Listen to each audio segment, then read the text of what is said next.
ജ്യേഷ്ഠന്മാരെന്ന് വിളിക്കാൻ കാരണം നിങ്ങളിൽ പലരെയും കണ്ടിട്ട് എൻ്റെ അപ്പൻ്റെ പ്രായം തോന്നിക്കുന്നുണ്ട്.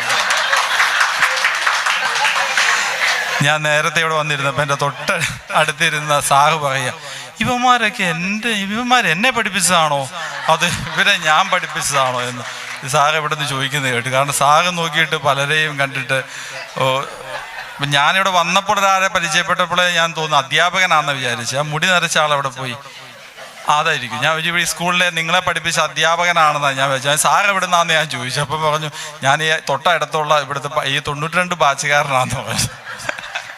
പക്ഷെ പെൺകുട്ടികളെ കണ്ടു കഴിഞ്ഞാൽ, നിങ്ങളെ കണ്ടു കഴിഞ്ഞാൽ നിങ്ങളിപ്പോൾ ഒരു വളരെ ചെറുപ്പാട്ടോ. അത് കാരണം ചോദിച്ചാൽ നിങ്ങളെ നോക്കുന്ന ഭർത്താക്കന്മാരുടെ ഗുണമാണ്. പൊന്നുപോലെ നിങ്ങളെ നോക്കുന്നുണ്ട്. ഇല്ലെങ്കിൽ നിങ്ങളുടെ അവസ്ഥ എന്തായാന്? ഇവരിങ്ങനെ കിടന്ന് മല്ലടിച്ച് പോരടിച്ചും മല്ലടിച്ചും കഠിനാധ്വാനം ചെയ്തിട്ടാണ് ഇവർ പലരും. പക്ഷേ നിങ്ങൾ ഈ വെള്ള ഷർട്ടും ഇതൊക്കെ ഇട്ട് നല്ലൊരു യൂണിഫോമിറ്റി ഉണ്ട് കേട്ടോ, നല്ല രസമുണ്ട്. ഞാൻ ശംസുദ്ദീൻ. അച്ഛനെ പോകുമ്പോൾ കണ്ടപ്പം തന്നെ പറഞ്ഞല്ലോ വയസ്സായ ആളാണ്. അപ്പോൾ അച്ഛൻ്റെ ബാക്കി കാര്യങ്ങളൊക്കെ കൂടി അറിഞ്ഞാൽ ചിലപ്പോൾ അച്ഛൻ ഒരു ദിവസം പ്രസംഗിക്കാണ്ടാവും ഇതിൻ്റെ കാര്യം.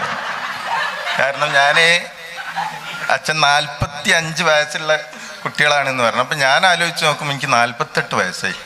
എവിടെയാണെന്ന് നോക്കുമ്പോൾ ഞാൻ 2 വർഷം തോൽക്കുകയും ചെയ്തതാണ്, SLC തോൽക്കുകയും ചെയ്തത്. അപ്പം നോക്കുമ്പോൾ ആ വിവരങ്ങളൊക്കെ കൂടി അച്ഛൻ അറിഞ്ഞാൽ ചിലപ്പം അച്ഛൻ ഒരു ദിവസം ശരിക്കും പ്രസംഗിക്കാനുണ്ടാവുകയും. പിന്നെ അയൽവാസിയാണ്, സ്കൂളിൻ്റെ തൊട്ടടുത്താണ്, അതുകൊണ്ട് പഠിക്കാൻ നല്ലോണം കഴിഞ്ഞു, ഒന്നും പഠിക്കാം. അപ്പം ഞാൻ ആലോചിക്കൽ എന്തിനാ ഈ പദ്യമൊക്കെ പഠിക്കല്, പദ്യം പഠിച്ചിട്ട് കാര്യമില്ലല്ലോ.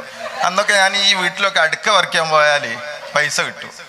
അപ്പം അടുക്ക പറിച്ച് കഴിഞ്ഞിട്ട് കിട്ടുന്ന പൈസ മതിയല്ലോ, അതിലും ലാഭം അതാണല്ലോ എന്നായിരുന്നു അന്ന് ചിന്തിച്ചത്.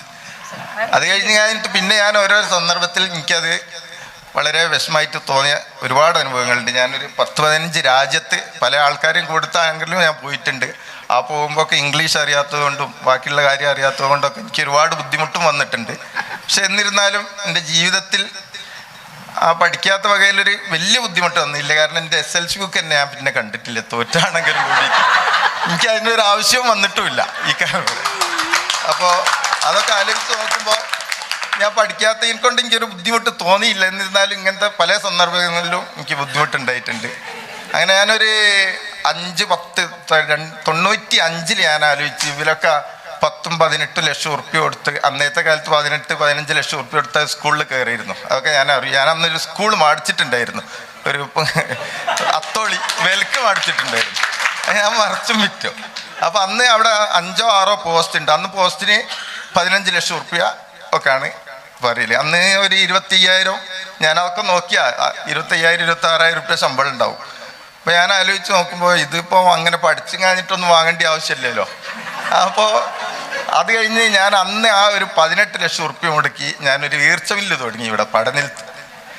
അത് ഒരു 4-5 മാസം തൊട്ട് എനിക്ക് 25,000 ഉറുപ്പ്യ അന്ന് വാടകയ്ക്ക് കൊടുത്ത് കിട്ടലുണ്ട്.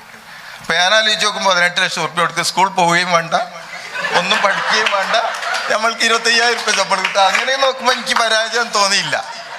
അത് ഞാനൊരു 2015 തോന്നുന്നുണ്ട് 1.5 കോടി ഉറുപ്പ്യക്ക് വിറ്റ്. പെൻഷൻ്റെയിലും കൂടുതൽ പൈസയും കിട്ടിയിട്ടുണ്ട്. എന്തായാലും അങ്ങനെ നോക്കുമ്പോൾ എനിക്ക് അത് നഷ്ടം തോന്നിയില്ല. അപ്പോൾ പഠിക്കാത്ത ബുദ്ധിമുട്ടൊക്കെ ഉണ്ട് ഒരു ഭാഗത്ത്, എന്നാലും ബുദ്ധിമുട്ടില്ല. ഇനി ബാക്കി കാര്യങ്ങളൊക്കെ അച്ഛൻ്റെ അറിയുകയാണെങ്കിൽ അറിയാണ്ട് നിൽക്കാൻ നല്ലതെന്നാണ് എനിക്ക് തോന്നുന്നത്. അപ്പോൾ എനിക്ക് 3 കുട്ടികളുണ്ട്, വൈഫുണ്ട്. ഞാൻ തൊട്ടടുത്തായിരുന്നു താമസമെങ്കിലും ഇപ്പം ഞാൻ കൊടുവള്ളിയാണ് താമസം. ഇപ്പോൾ ചെറിയ ചെറിയ ബിസിനസ്സുകളൊക്കെ ഉണ്ട്, കാര്യങ്ങളൊക്കെ നടന്നുകൊണ്ട് ഓക്കെ.